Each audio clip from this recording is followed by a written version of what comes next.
Hello everybody, Bubmizer here, and today we're going to be doing another playthrough. And today we're going to be doing something a little different. We're going to be playing The Letter, which is an indie horror game that was released recently. I tried to get it when it first came out, but I just never got around to it. But I figured I'd get something out there to kind of break up this Doom series I've been doing. It's getting a little repetitive, so... Alright, so here we go.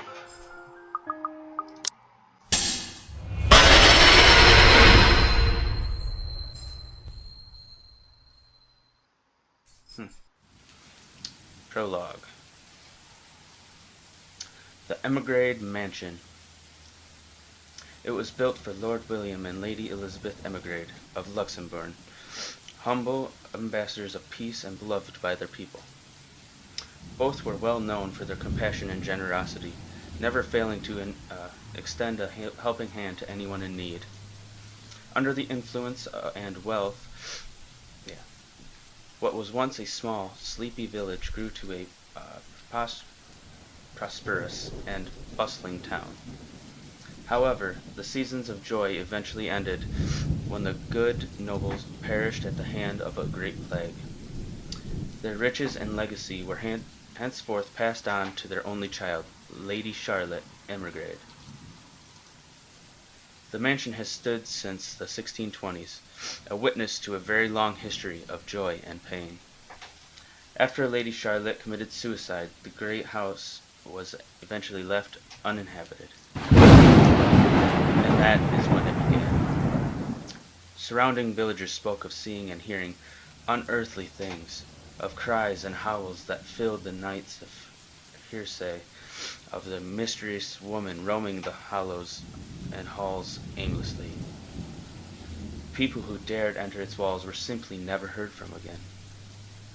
Even after 400 years, these stories remain, much like the house itself. Whispers about the once great house, its legend and its curse, still fall upon the villagers' ears. In spite of this, the current owners are convinced that these stories are nothing more than a mere hoax. With little regard for the truth, they had Briar Realty Corporation place the property back on sale. Like Pandora's box, the secret that lies inside awaits to be discovered by a brave souls. No matter what happens, take care not to be consumed by the curse. Good luck. Isabella. That was a nice intro. It kind of sets the mood. Ooh. Hello? Isabella? Are you there? Where are you? I'm at school, I think. Am I supposed to say something? Oh, a familiar, jeering voice comes from the other end. Oh, hey Rose! I'm at St. Goretti High. What's the matter? What do you mean, what's the matter? It's the mansion, silly. I'm here and you're late. Oh, she's Jeez, late. we're on shift together. You promised. Oh my god, please don't tell me you forgot. You were planning on leaving me to check this place out on my own, weren't you? Of course. You chickened out. Calm down. You know I take my promises seriously. I'd like to believe that. So hurry up and get here. Don't be snippy. This place is huge. A bit too quiet since no one's lived here since, like, forever, but beautiful nonetheless. Why are you so surprised? This isn't the first time you've been there. I know. I just wish I could live in a place like this. It really takes my breath away. Oh, so now she'd be nice. Yeah, well, I wouldn't be so sure about that. Not after the rumors that say it's haunted. Jeez, never mind those rumors. Ghosts aren't real after all. And even if they are, which they are not, they can't do anything. They're nothing but spirits. You don't know that! They might be listening or watching right now, and they might not be happy with you enough to curse you. No offense, sweetie, but that's a bit of a stretch. Believe it or not, it's better to be careful. Right. You know, not every property we sell will end up with a dead body stuffed in a sofa. Okay, so these are obviously the members that are trying to sell the house. Or at least some of the members. And I think that mansion is where we'll likely find another one. I can feel it. That was one time, Isabella. Loosen up. Wait, just get here ASAP, please. I'm getting bored being here on my own. Fine, fine. Let me just finish up here. I'll be right there soon. Okay, see you. Bye.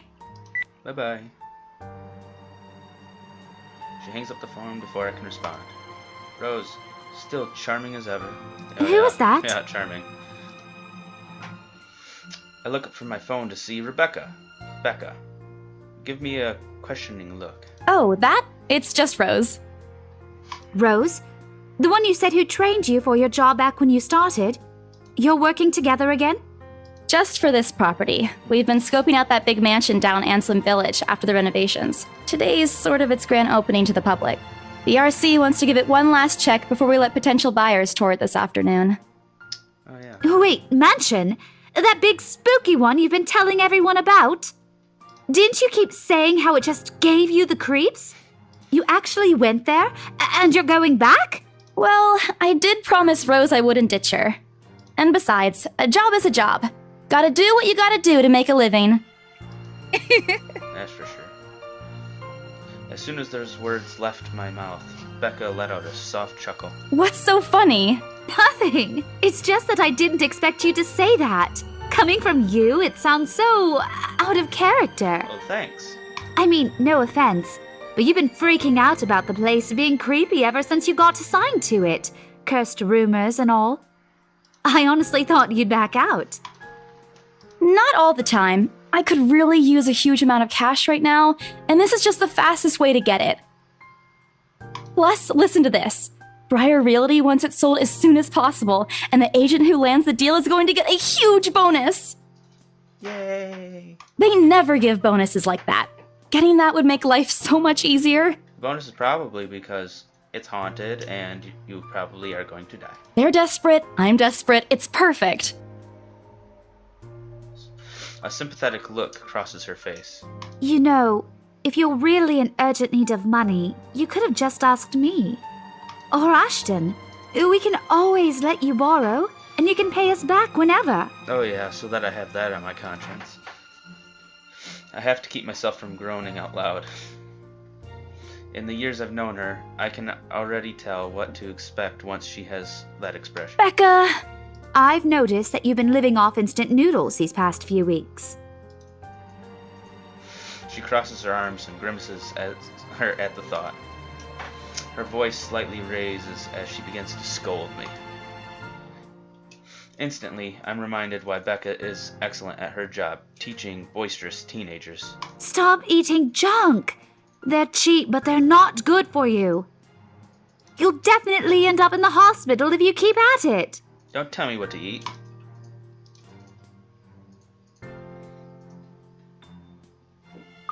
Alright, you're not my mom, or I eat other things too. I want to say that they're friends, so I'm going to say I eat other things. Hey! I eat other things too.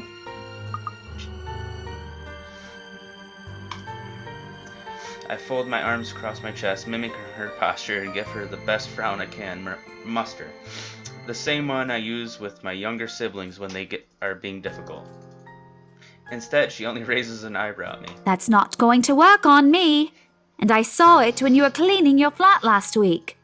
The instant noodle cups outnumber everything else. You're just exaggerating. Did you even see what's in my cupboard yet? I'm not just living on instant noodles alone.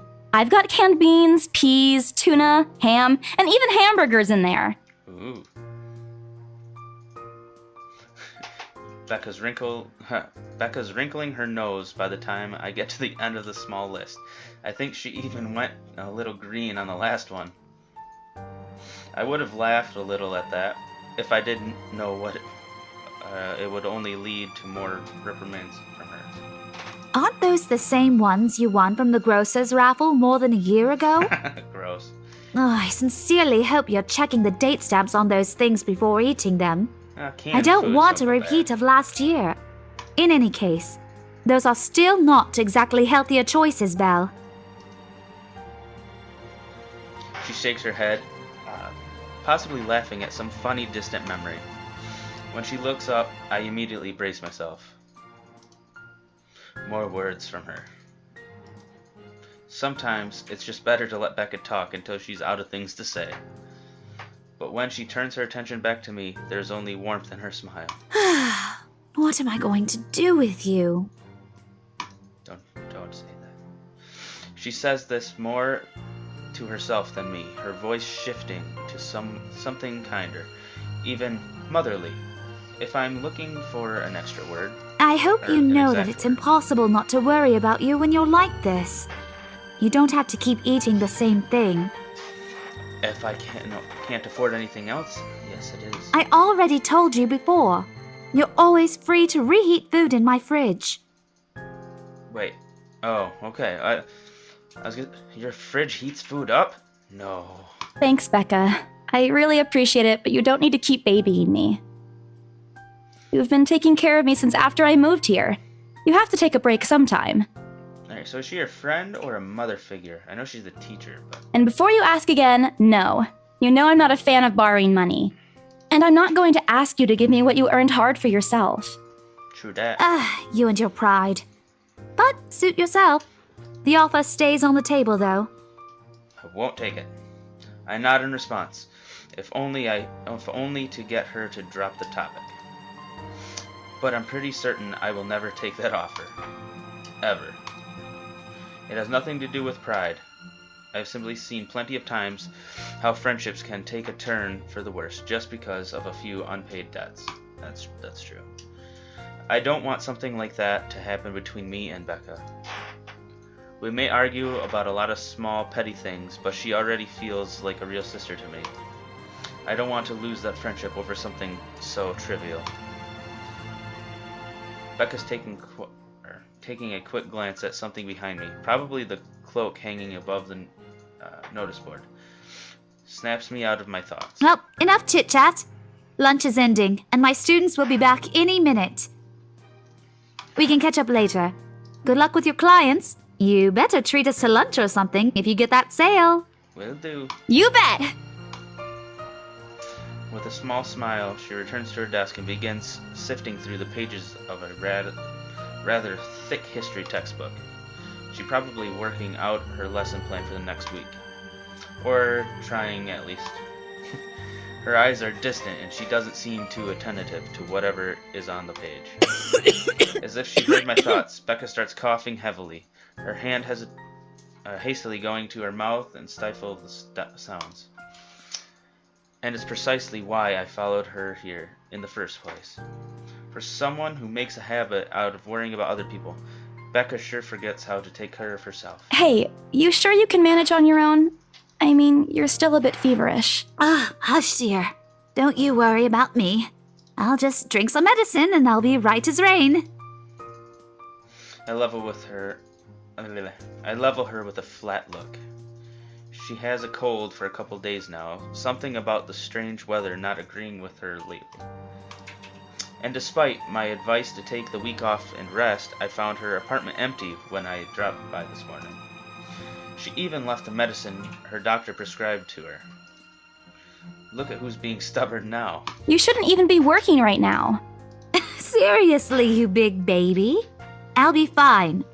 For now, just go to work and stop making that Rose girl wait for you. I'll call you if I still feel bad. And you can come pick me up if it makes you feel any better. Rose will wait. She's a meanie. A duty head.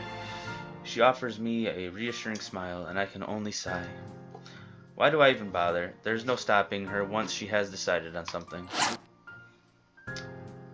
Defeated, I reach inside my bag to pull out the same bottle of medicine she left earlier. She looks at it wryly when I place it in front of her. Unfortunately for her, this is one thing I am not letting her have her way. All right, but don't forget what the doctor said. Drink this on time. I'll see you later, okay? There is an amused gleam in her eye when she shifts her gaze back to me. Look who's playing the mother hen now. Rebecca! Okay. I won't tease anymore. I'll make sure to drink it, Mom. So she does. I should have done it first. Before I can report, she casts another look at the clock.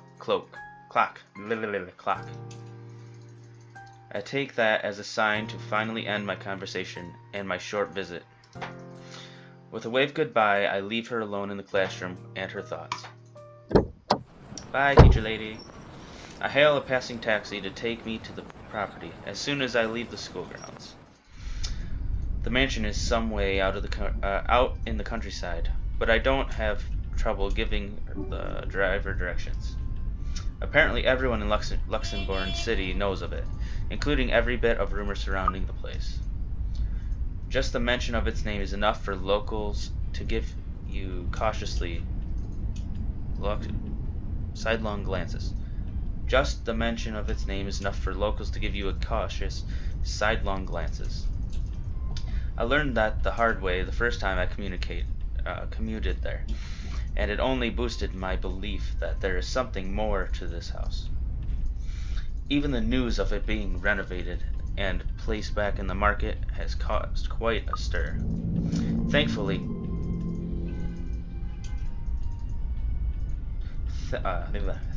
I died down to a few weeks later. This place would have become a lot harder to sell otherwise. I avert my eyes from the window as soon as the buildings shrink in the distance. We get a glimpse of the countryside soon, although a quite quick glance at my watch tells me we're still a few minutes away from our destination. Might as well get some work done.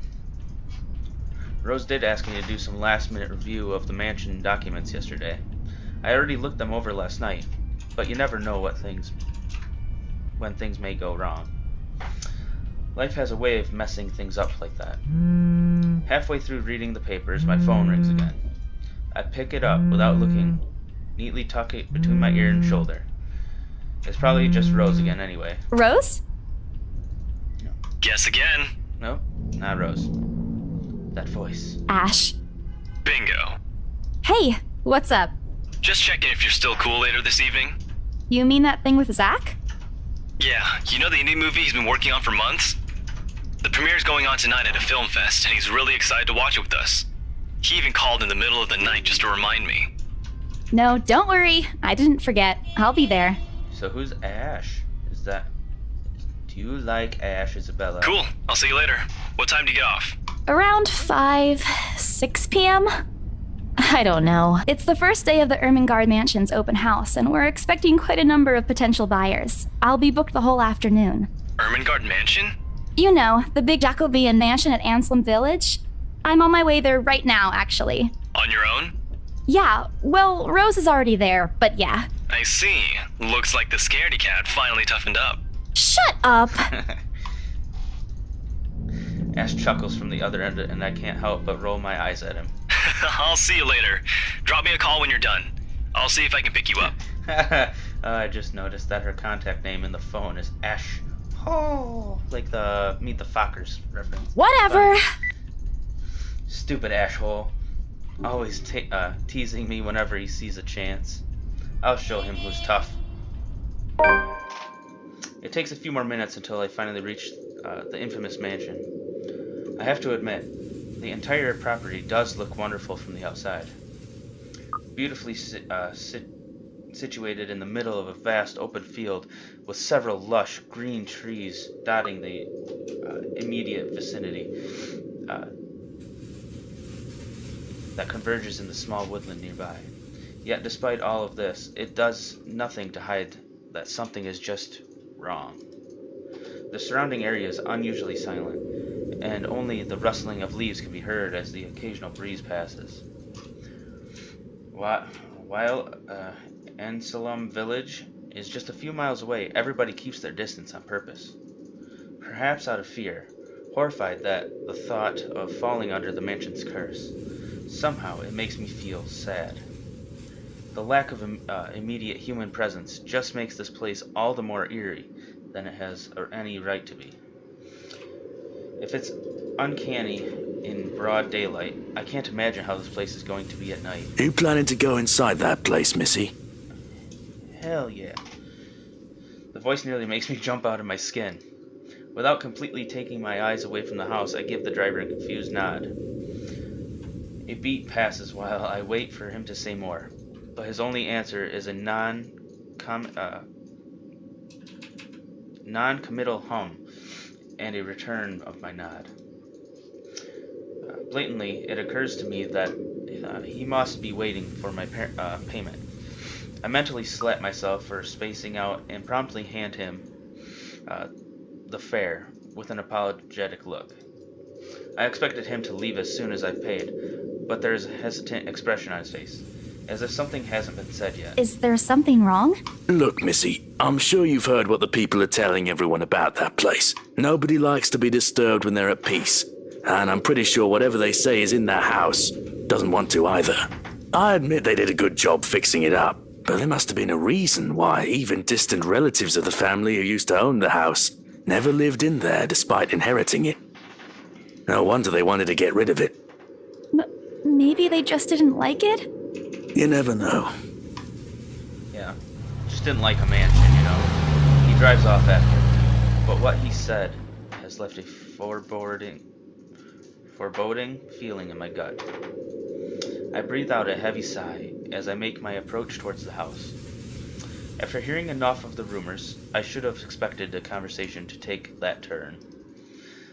But I'm already here. Backing out is completely out of the question. It isn't like I have a choice in the matter anyways.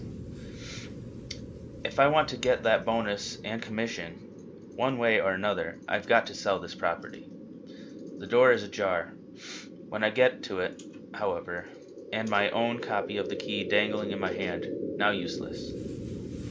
Rose must have left it open when she arrived. That's weird. We may be the only people here this early, but I've never known her as someone careless. And what greets me inside leaves me gasping. They've cleaned every corner, waxed the floor, dusted the antiques, searched every nook, cranny, and crevice, and made it spick and span. All for the sake of making the mansion more enticing to the modern-day lords and ladies. But no matter how hard they try, the mansion still looks as soulless as ever. As though it's going to eat you alive. If you ask me, they should have just listened to what other people have been telling them and leave this place alone. Some things in this world are better left in peace, never to be disturbed ever again. Rose? I call out. Rose, I'm here. Where are you? My voice echoes softly through the hallways. Oh, who am I kidding? In a place this big, I don't think she'll ever hear me, no matter how deafening the silence is. She could be all the way on the other side of the property for all I know. Quickly, I reach for my phone and dial her number. Well, guys, so far so good, and I actually think that I'm out of time for this video, but let me know what you guys think in the comments. I'm excited to see what this game has to offer. It's very interesting. A lot of words right now. It's kind of just the intro, but I think this game is going to be kind of fun, and I'm excited to play more and keep you guys posted. And on that note, thank you everybody for watching. Bubmizer here. If you like this video, like it. If you like me and what I'm about, subscribe to my channel. And I will see you in the next video.